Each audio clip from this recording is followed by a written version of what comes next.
eu quero compartilhar aqui um texto e eu quero fazer uma breve exposição, porque o Senhor falou muito ao meu coração no domingo passado, lá na base missionária Ebenezer. Abra sua Bíblia em 1 de Reis, capítulo 19. É um texto que o Senhor trouxe para o meu coração domingo passado, no culto do renovo.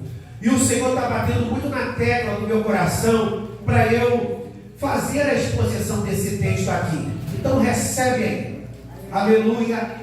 1 de Reis, capítulo 19. Eu vou ler apenas o versículo 4, uma história muito conhecida, mas eu quero que você fique atento. 1 de Reis, capítulo 19, versículo 4. Olha o que diz. Ele, porém, foi ao deserto, caminho de um dia, e foi sentar-se debaixo de um zimbro, e pediu para si a morte, e disse: já basta, ó Senhor, toma agora a minha vida, pois não sou melhor do que meus pais. Curva a sua cabeça, rapidinho. Senhor, na autoridade que é no nome de Jesus, revela-nos o que tu tens para nós nessa noite. Não deixa que esse momento seja mais um momento, como um momento qualquer, mas faça desse momento um momento de revelação, de estratégias, em nome de Jesus. Amém. Eu sei que o tempo chuvoso inibe muitas pessoas de virem à igreja, e eu poderia até pregar em outro momento essa palavra, mas é hoje que o Senhor quer nos impactar. O tema é: sua resistência retarda a sua cura. Então diga para você mesmo: minha resistência retarda a minha cura. Diga mais uma vez: a minha resistência retarda a minha cura. Existem muitas pessoas que elas pensam que a vida cristã se resume em ter um título ministerial. Existem pessoas que pensam que a vida cristã se resume em ter um cartão de membro. Existem pessoas que pensam que a vida cristã, ela se resume em ter uma vida de muita atividade no ministério. Eu canto, eu prego, eu oro, eu evangelizo, eu visito, eu prego em outras congregações. Mas às vezes a gente fica muito preso a uma vida estereotipada, e a gente esquece de verdade de ter uma vida com Deus. Nós precisamos entender, meu irmão, que essa vida aqui na terra é uma passagem, Emerson. Essa vida aqui na terra é uma passagem. Às vezes nós temos muito esse discurso: não, Deus é demasiadamente misericordioso e Ele sempre vai me dar uma nova oportunidade. Nem sempre é assim. Porque Deus, meu irmão, Ele é amor, mas Ele também é fogo consumidor.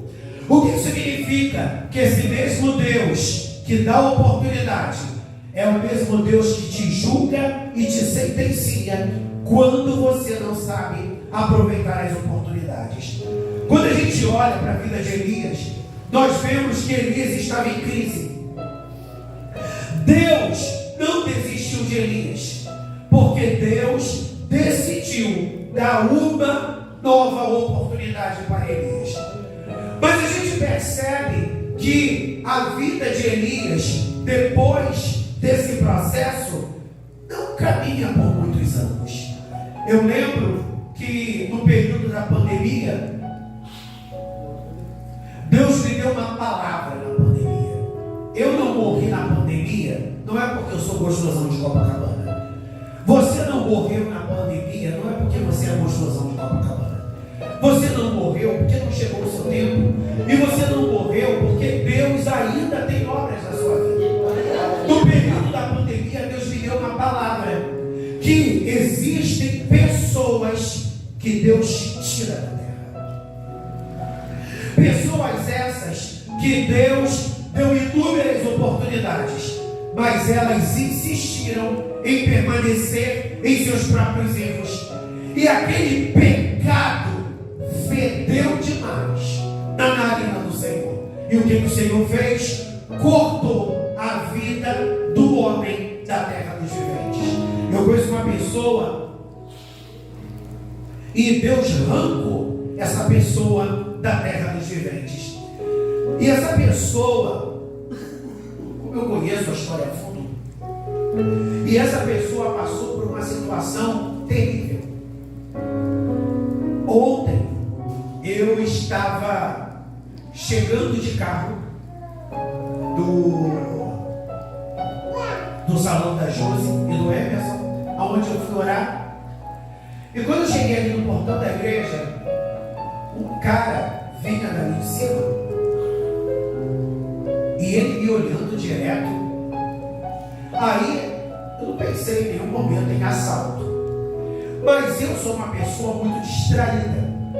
Então às vezes as pessoas elas falam comigo e às vezes eu estou totalmente distraído.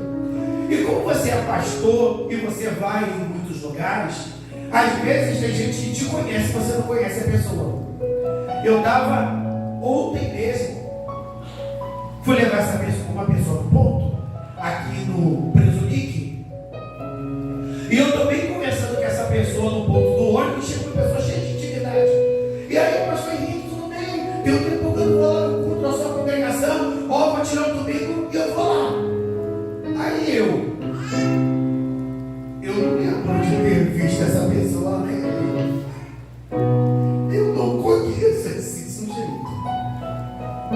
Mas se ele falou que foi, ele foi. E ele me conhecia tão bem que essa pessoa que estava do meu lado estava meio maltrapilha. E essa pessoa, quando fala, ela se gesticula muito. E parecia que essa pessoa estava me dando uma bronca, né? Mas não era isso que estava acontecendo.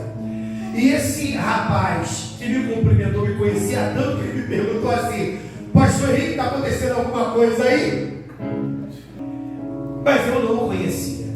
E qual era o enredo? Quando eu cheguei aqui, o rapaz me olhando direto, aí eu olhei assim, ouvindo o caminho passar, aí eu olhei assim, aí a pessoa se aproximou de mim. Quando a pessoa se aproximou de mim, eu já baixei o vidro do carro. Ele não está me conhecendo, não. Aí realmente eu vi que eu conhecia aquela pessoa. Enfim, não vou citar o nome. Essa pessoa aqui é um pastor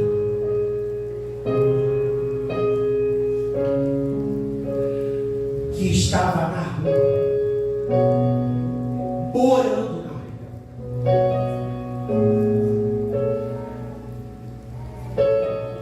Aí você vai me perguntar: pastor, como é que um pastor mora na rua, se vicia em crack, maltrapilho, fedendo, e uma pessoa tão articulada como essa pessoa? Aí eu estava conversando com essa pessoa ontem, não, muita gente me virou as costas, muita gente, e o louvor, quando chegou ontem para a saída, me viu falando dessa pessoa. Eu lembrei agora que o Magno chegou, Rafael chegou, Jadson chegou, Suzana, eles me viram, porque eu botei, como eu estou com o meu nariz congestionado, né? Eu estou sendo Faustino. E eu botei dentro do meu carro, no banco carona, porque estava muito constrangido de que alguém conhecesse ele, porque ele é um pastor conhecido e ele está nas drogas. E eu levei para comer alguma coisa ontem, preparei algumas coisas para ajudar ele, e liberando uma palavra, eu falei para ele assim, ele me contou a situação que corroborou para ele estar nessa situação de queda. Aí eu falei para ele assim: mas você sabe, eu não conheço a fundo a história dele, mas eu sou profeta, né? Você sabe que essa situação não aconteceu agora. Você não está na mendicância, tendo casa para morar, porque você enfrentou essa queda. Ninguém cai Deus não permite que uma pessoa chegue numa situação tão catastrófica como essa por causa de um acontecimento isolado. Muitas raposinhas foram minando a sua vida até você chegar a esse nível de decadência. Se você quiser, nós vamos ajudar você e você vai dar a volta por cima. Mas a primeira coisa que você precisa fazer é confessar pecado, senão Deus vai te rejeitar. Por que eu estou contando isso, meu irmão? Porque às vezes a gente acha que isso só acontece com gente lá fora.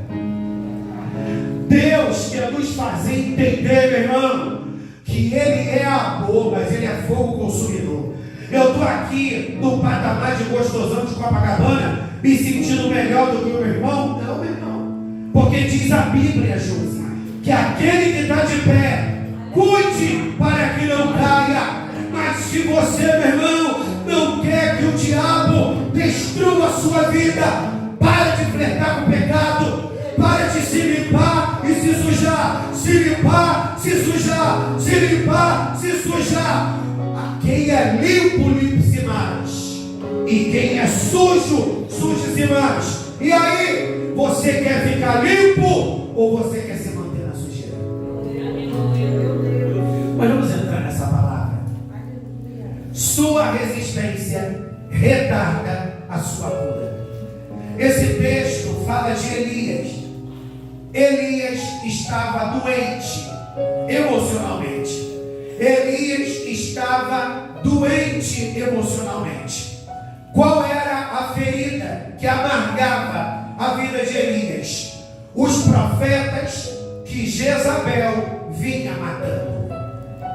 Elias teve dificuldade para lidar com essa situação. Eu acredito que na cabeça de Elias, Deus não estava sendo fiel.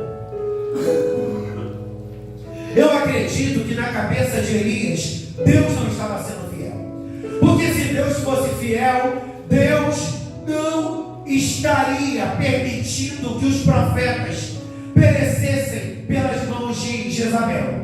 Quando a gente olha a vida por uma única lógica, por uma única percepção, a gente começa a ver injustiça onde não há injustiça.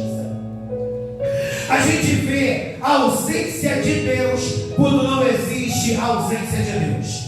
Às vezes eu vejo muitos cristãos com esse movimento. Eu sou fiel, eu busco ao Senhor, eu estou na igreja, Deus me fez tantas promessas, e por que isso não acontece? Por que aquilo não acontece? E por que eu estou passando por isso? Aprenda, meu irmão, Deus não tem obrigação de te dar satisfação de tudo que acontece. Porque toda relação que eu e você precisamos ter com Deus é uma relação pautada na fé. E fé é você confiar sem ver. Como Elias estava na sua resistência, acreditando que Deus havia desamparado os profetas, ele sequer deu ouvidos quando, em 1 de Reis, capítulo 18, versículo 13, Obadias diz para Elias: meu senhor, Jezabel tentou contra a vida de muitos profetas, mas Deus me usou para guardar alguns profetas de 100 em 100. Eu guardei alguns profetas em esconderijos e Jezabel não conseguiu matá-los. Só que Elias, ele estava tão fechado na sua revolta e na sua ferida que ele não quis saber da notícia que Obadias havia dado para ele. Ele tinha dentro dele uma neurose.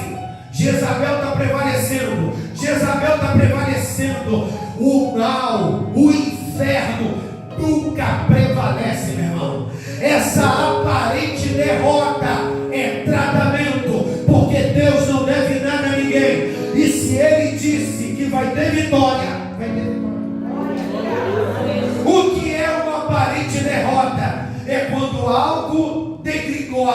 é quando algo acontece, Tatiane Lins, e não é do jeito que a gente imagina.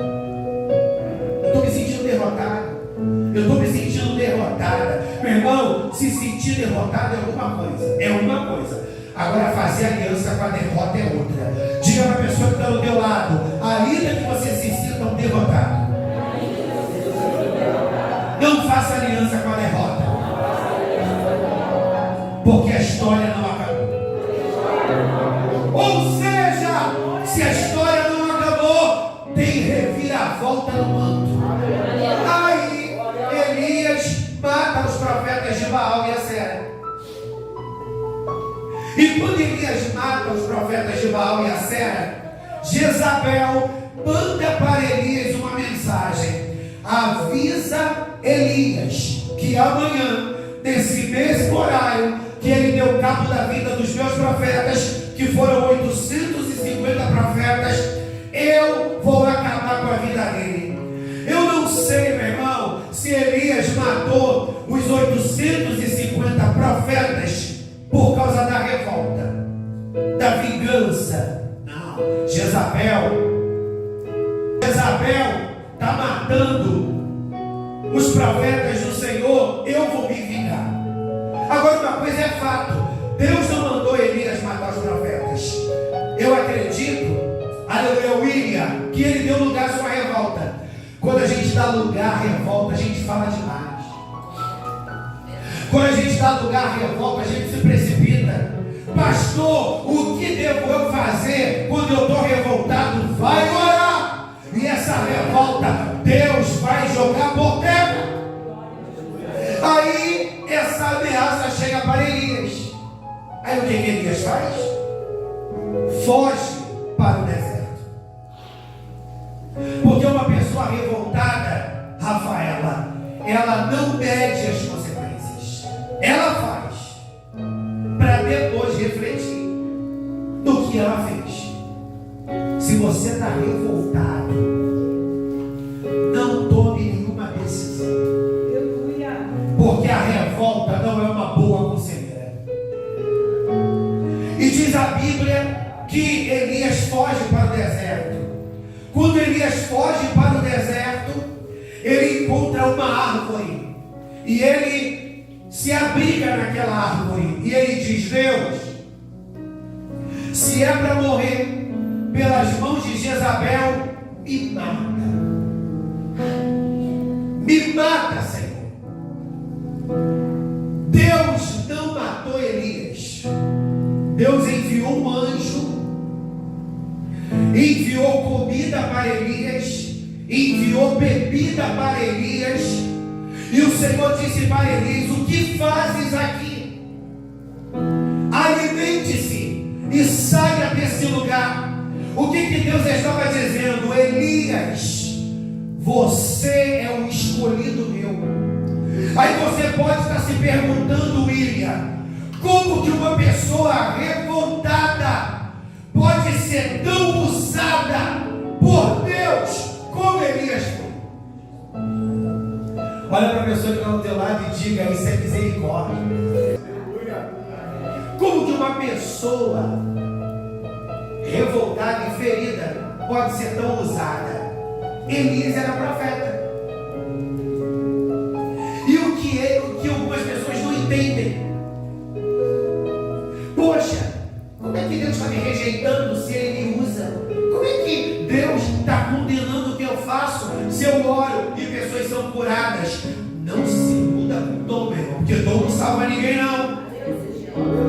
Não se iluda com dom. Dom não salva ninguém. O que salva, meu irmão, é o seu nome, está escrito no livro da vida.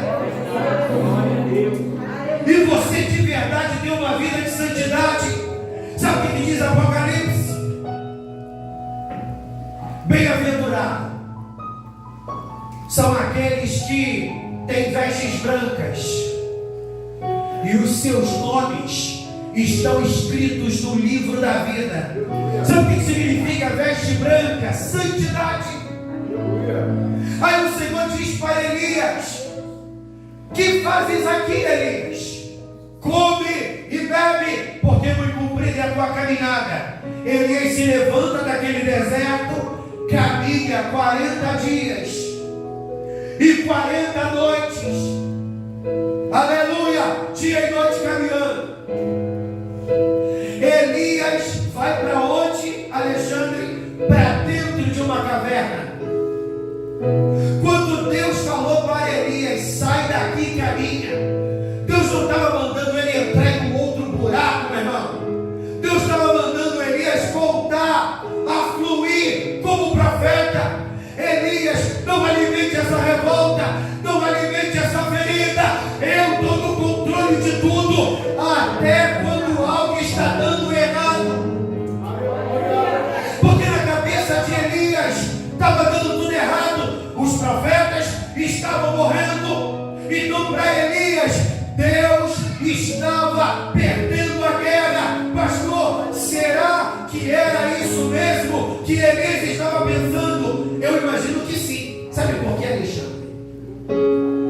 Porque se Elias acreditasse no livramento, ele não fugiria de Jezabel. Quando Jezabel disse, amanhã eu vou te matar, o que Elias poderia dizer? Pode vir quente que eu estou fervendo, Deus está na minha frente, duvido que essa mulher vai me matar.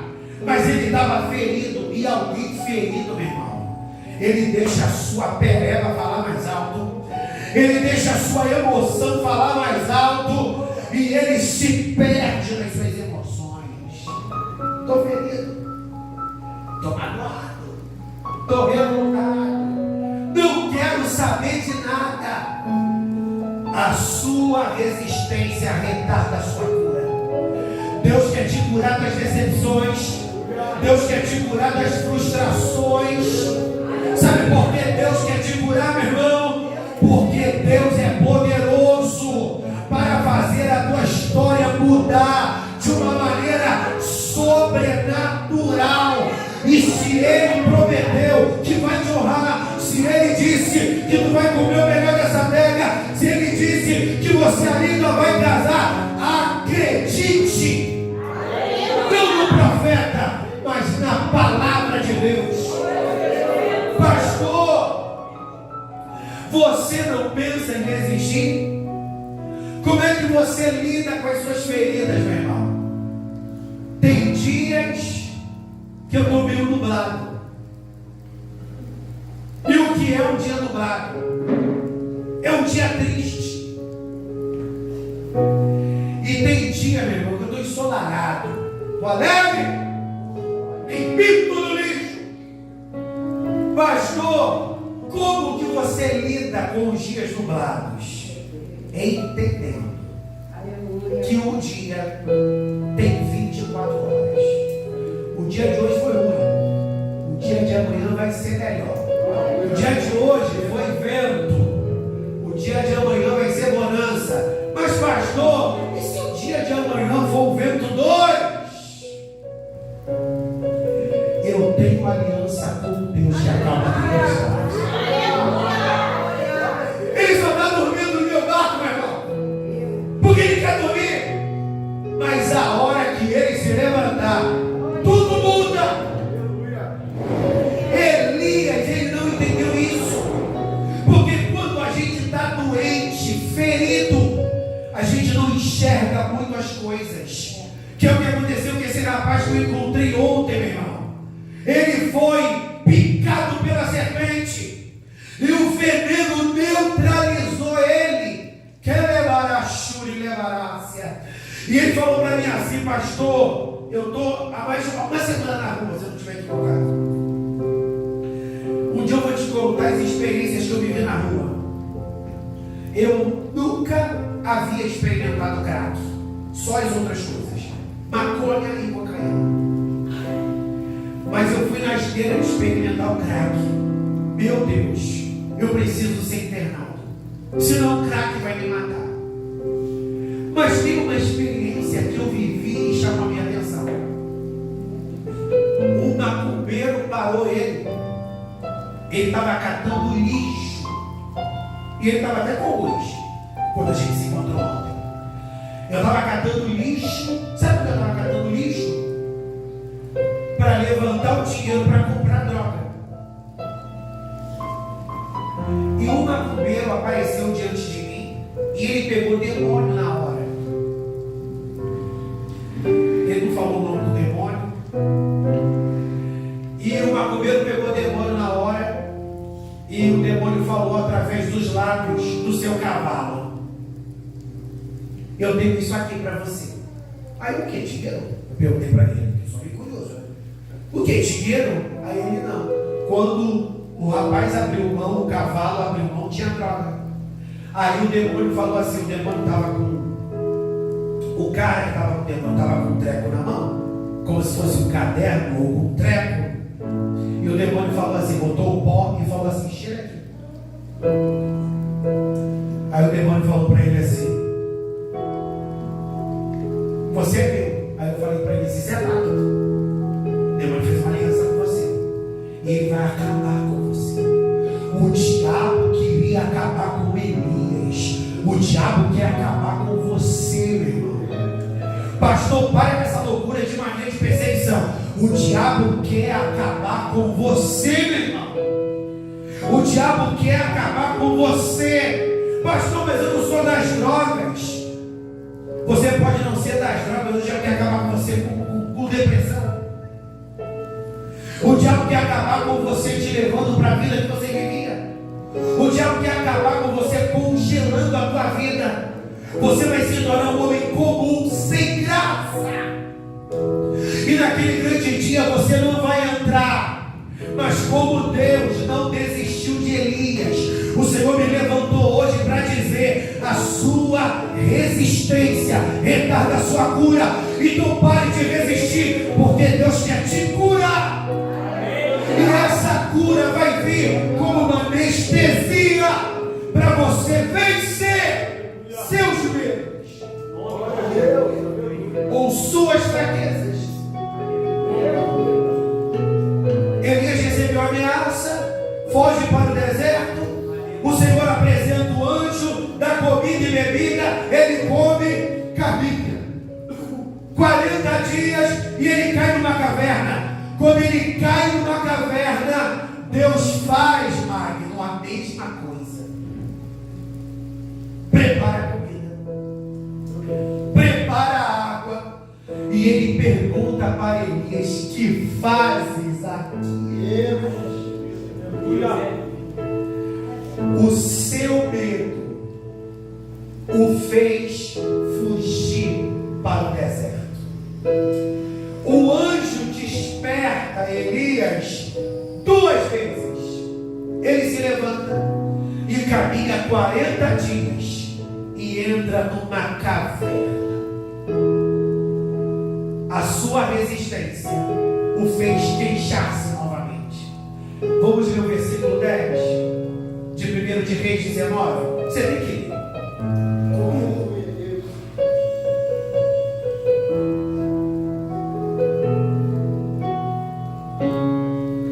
Você tem que ler comigo. E ele disse: tenho sido muito zeloso pelo Senhor Deus dos exércitos, porque os filhos de Israel deixaram a tua aliança, derrubaram os teus altares e mataram os teus profetas à espada, e só eu fiquei. E buscam a minha vida para tirar. Sabe o que Elias está dizendo? Eu tenho razões para estar na caverna. Eu tenho razões para estar fugindo de Jezabel. Eu tenho razões para estar do jeito que eu estou. E é assim que a gente vive, Marquinhos. Meu marido, minha mulher, meu vizinho, meu trabalho, minha vida financeira, minha saúde, o líder do ministério de louvor. A gente sempre tem uma queixa. Para de se queixar, meu irmão, e sai desse deserto. Para de se queixar e sai dessa caverna. E o interessante que quando Elias se queixa mais uma vez, o Senhor libera para ele uma palavra, versículo 11: sai para fora.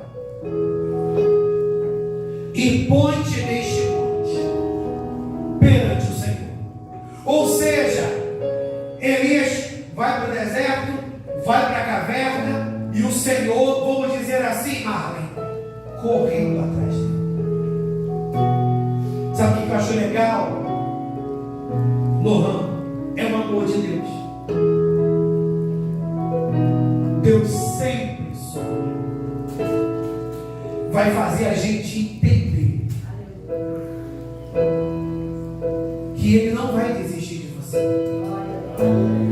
Mas se você permanece no erro, sabe o que você está dizendo para Deus? Deus, eu não quero.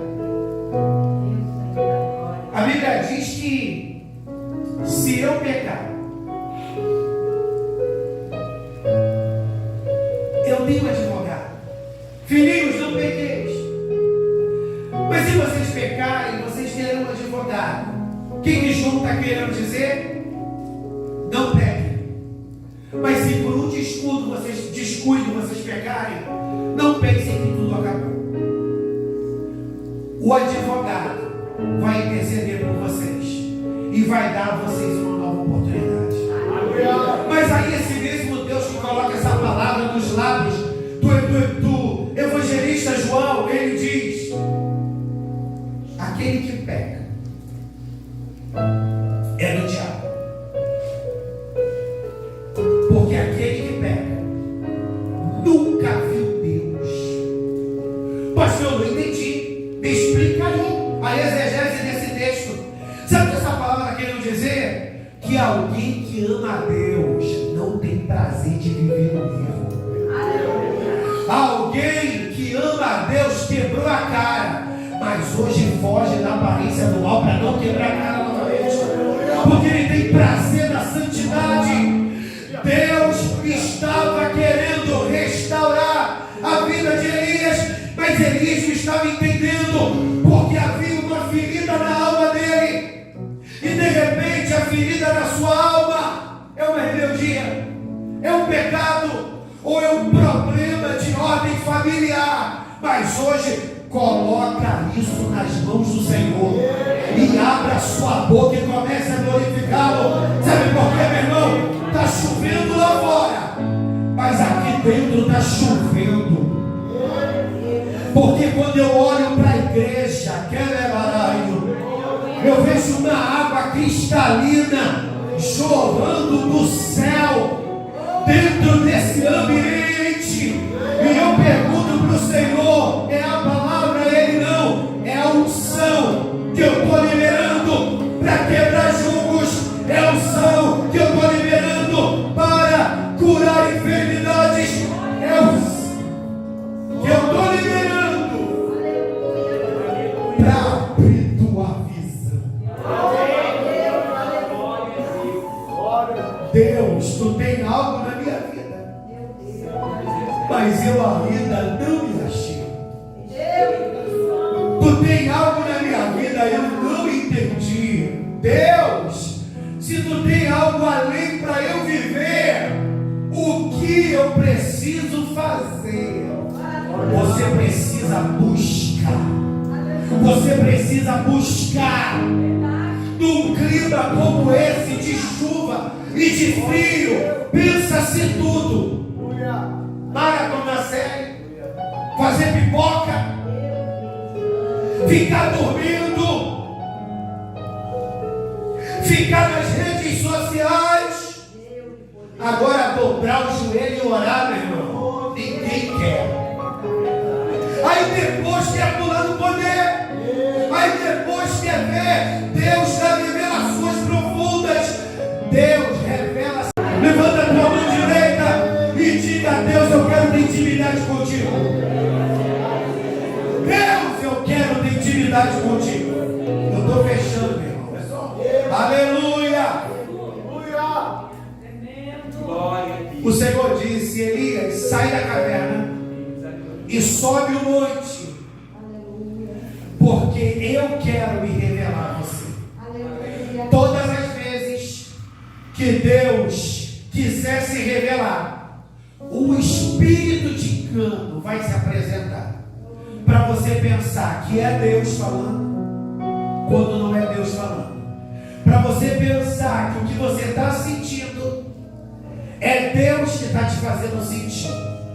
Deus não se revela para alguém que está ferido, para ele fazer o que vai alimentar a ferida dele. Dá um exemplo. Você está chateado com o teu patrão, está pensando em pedir as contas, está morrendo de raiva do teu patrão. Ai, Senhor, me tira daquele trabalho, aquele patrão está te oprimindo. Aí você tem um sonho saindo do trabalho. Aí você diz, é Deus se revelando para mim e dizendo que é para eu sair do trabalho. Meu irmão, é a tua alma falando com você. Deus não dá ibope para gente ferida. O ferido Deus trata. E você já viu como, quando a gente está ferido, a gente toma decisões? Deus falou para Elias, e aqui eu encerro. Deus falou para Elias: vai para o monte, porque eu quero falar com você. Elias, na teimosia, ele fica com dificuldade para sair da caverna. E nessa dificuldade que ele fica para sair da caverna, diz a Bíblia, Magno, que vem um forte terremoto. Veio um forte terremoto. Porque o anjo falou para Elias: saia da caverna, porque Deus quer falar com você. Amém. Elias fica naquela: saio, não saio, saio, não saio. Diz a Bíblia que veio um forte terremoto. E o texto diz: Deus não estava naquele terremoto. Veio um forte vento. E Elias, é Deus. O texto diz: e Deus não estava naquele vento. O fogo desceu. E de repente Elias, é Deus. Aí o escritor diz: e Deus não estava no meio daquele fogo. Ué, Deus é Deus de terremoto, Deus é Deus de vento, Deus é Deus de fogo, e Deus não estava nessas manifestações. Não, o espírito do engano vai te dar o que você está acostumado a receber. Para você pensar, é Deus que está falando. Mas irmãos, Deus quebra, Deus, ou melhor, Deus desconstrói as nossas concepções. Para a gente entender que quem faz é Ele.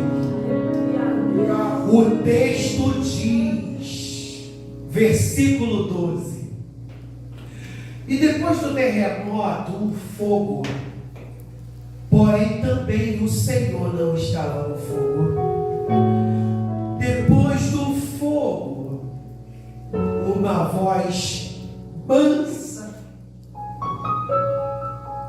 e delicada. E sucedeu que, ouvindo-a, Elias envolveu seu rosto na sua capa e saiu para fora. Ou seja, veio vento, veio terremoto, veio fogo. Elias estava ferido, mas Elias era profeta. Eu suponho, Magno, que Elias percebeu que havia ali uma batalha espiritual. Os demônios lutando pela vida de Elias. Qual é o tema? Sua resistência retarda a sua cura. De repente, naquele processo todo, Elias começou a se convencer: tem algo para além das minhas dores que está acontecendo. Se Deus está lutando pela minha vida, para eu não desistir, o diabo está lutando pela minha vida para que eu desista. Eu suponho que a ficha caiu para Elias. E quando a ficha caiu para Elias, Elias se quebrantou. Quando Elias se quebrantou, Deus fala com Elias numa voz mansa, delicada e suave. Aí o que Elias faz? Ele se coloca de pé, o seu manto. Jesus. Quando Elias se quebranta, Deus fala com Elias.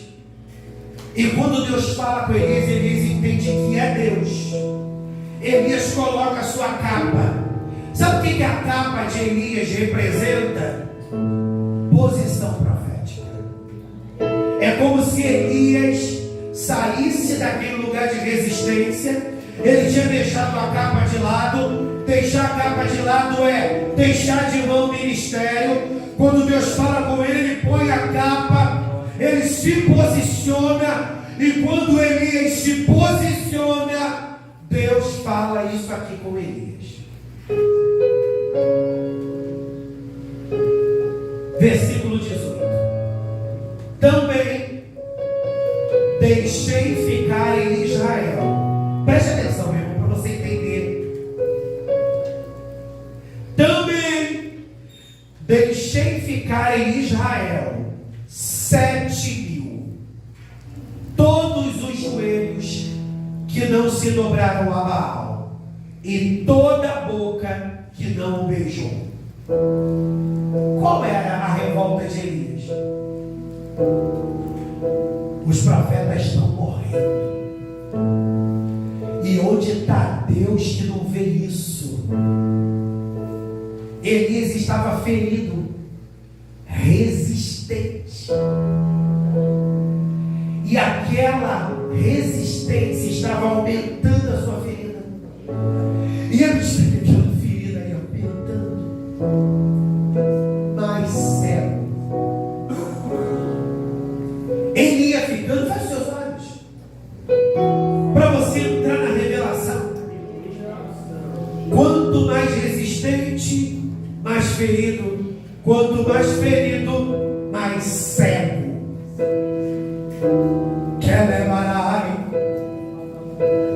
Por que Elias foi para o deserto? Por causa de Jezabel. Porque Elias se queixou várias vezes com Deus. Porque Jezabel estava matando os profetas na cabeça dele. Todos os profetas estavam morrendo. Elias entra na caverna e ele mais uma vez se queixa. E por que ele se queixa? Porque a história não estava se desenrolando da maneira que ele queria que se desenrolasse. E na sua resistência, ele estava adoecendo. Sabe por que Elias entrou na caverna? Jogou fora a capa, jogou para canto a capa e não quis comer. Ele só comeu quando o Senhor enviou comida. Ele não levou comida para o deserto, ele não levou comida para a caverna. Sabe por que, igreja? Que levarácia. Elias queria morrer. Se Deus não me matar, eu vou morrer de inanição. E tudo isso por causa da sua resistência. E tudo isso por causa da ferida que aumentava por causa da sua resistência. Qual é a sua resistência, mulher? Qual é a sua resistência, homem? Ver resistência nos outros é fácil. Quais são as suas resistências? Deus despertou Elias. Quando Elias sai da caverna, Deus diz: tu vai ungir Eliseu em teu lugar. Tu vai ungir Hazael para ser rei da Síria. E tu vai ungir Jeú para ser rei em Israel. Depois que Elias estava de volta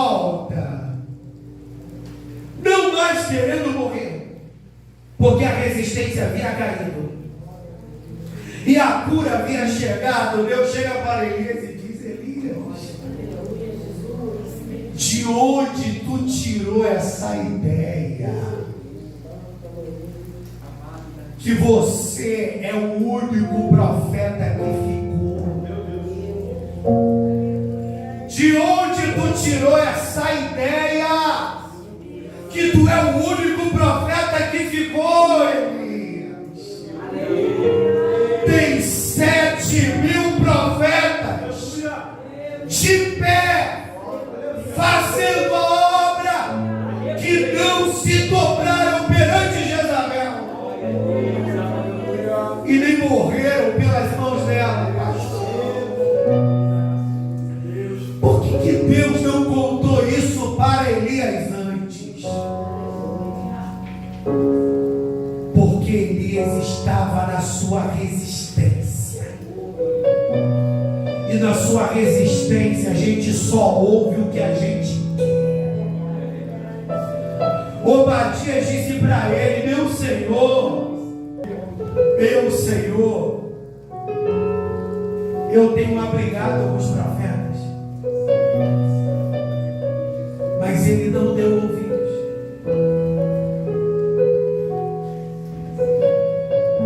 Ele recebe o comando do Senhor, sobe o monte e fica na presença. O engano se revela para eles, mas ele se abre para ouvir a voz mansa e delicada do Senhor.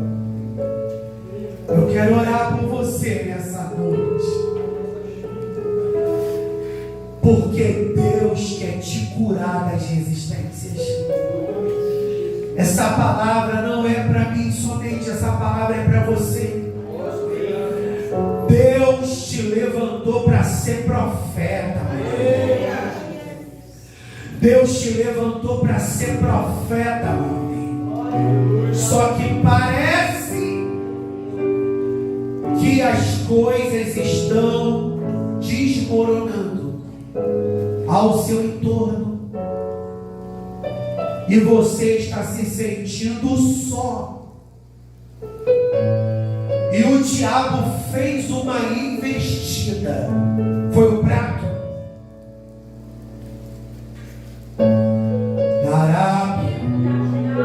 Foi um prato que foi oferecido a você. Alguém do passado voltou.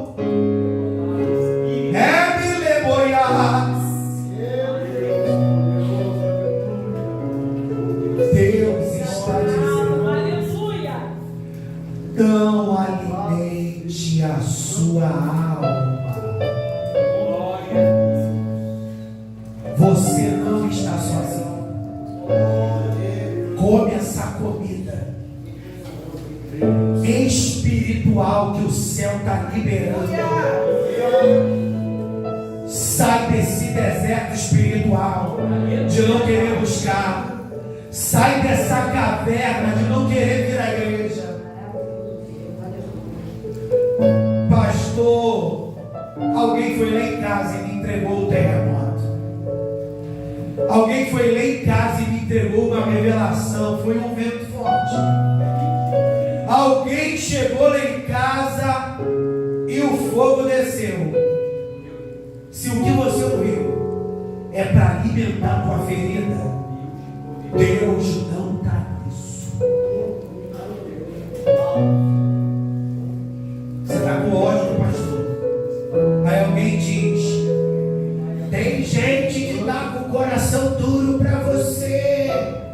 Tem gente que está te resistindo. Aí você: ih, meu pastor, Jesus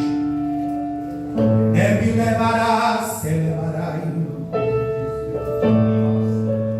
Deus se revelou para Elias de uma maneira diferente, uma voz mansa e delicada. Ou seja, Deus falou com Elias de uma maneira completamente diferente, porque Deus queria mostrar para Elias: Elias, A tua resistência te fez acreditar que tu sabe de tudo. Mas eu quero te convencer que eu não perdi o controle da história. 7.000 profetas não perecerão. Você não está sozinho. Então sabe por que você estava se sentindo sozinho? Por causa da sua resistência. Se abra hoje para romper com a resistência. Deus vai curar você dessa mágoa. Deus vai curar você dessa tristeza. Deus vai te curar desse pecado que te acompanha.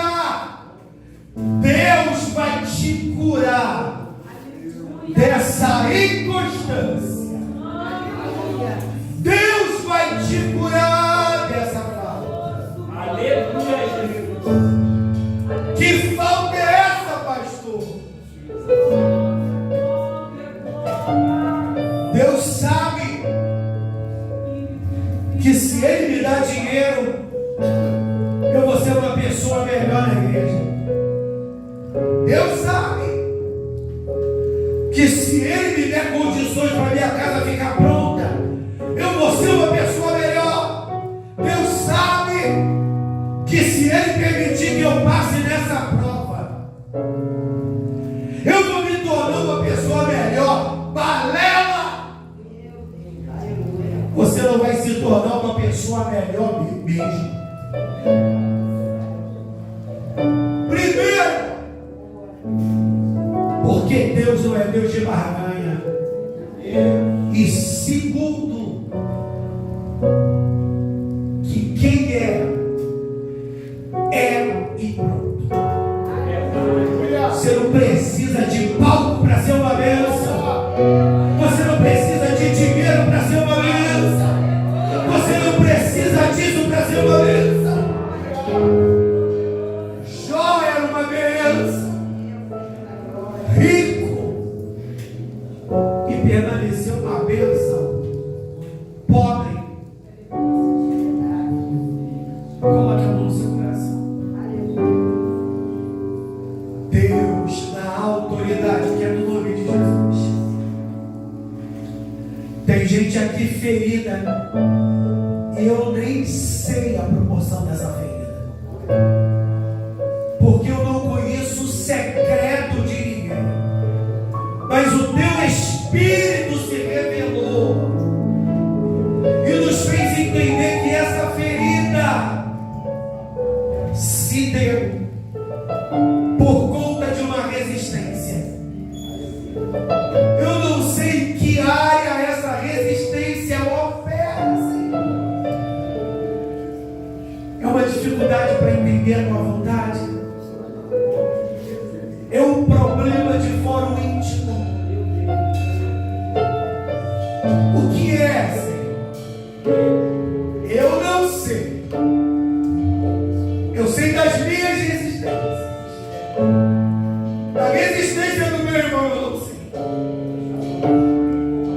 Tu não desistiu de Elias. E tu não desistiu dele, dela. Quebra a pedra hoje. Tu tirou Elias daquela caverna para romper, pegar a capa de volta, se posicionar como profeta e fazer o que tu estava mandando. Espírito de Deus, levanta quem está nessa cama espiritual. Levanta quem está nesse quarto fechado. Levanta quem está preso por uma mentira, por um espírito de engano. E hoje, como tu restaurou Elias, restaure essa mulher. Me